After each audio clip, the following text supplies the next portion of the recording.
Nanda Krishnan chicken fry ആണ്. Chicken tikka. Chicken ടിക്കയാണ് ഇന്ന് madam ചെയ്യാൻ പോകുന്നത്. മാഡം ഇതിനു മുമ്പ് ചിക്കൻ ടിക്ക ചെയ്തിട്ടുണ്ടോ? കുറെ ചെയ്തിട്ടുണ്ട്. ഇതിൽ എന്തൊക്കെയാണ് ഇൻഗ്രീഡിയൻസ് ചേർക്കാൻ പോകുന്നത്? മഞ്ഞപ്പൊടി, തിരുപ്പൊടി, ചോറ്, മഞ്ഞപ്പൊടി, സ്പൂണ്,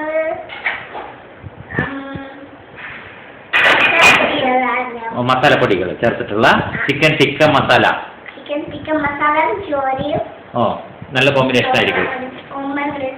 ഓക്കെ, സ്റ്റാർട്ട് ചെയ്യൂ. എങ്ങനെയാണ് തുടങ്ങുന്നതെന്ന്? ഒരു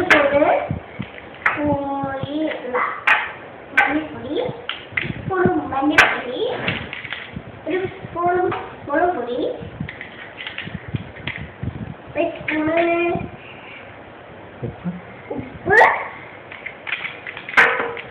ഉപ്പ്, ഒരു സ്പൂൺ മഞ്ഞപ്പൊടി, ഒരു സ്പൂൺ ഉപ്പ്, ഒരു സ്പൂൺ ചോറ്, ഒരു സ്പൂൺ മഞ്ഞപ്പൊടി, ഇതെല്ലാം ഇട്ടിട്ട്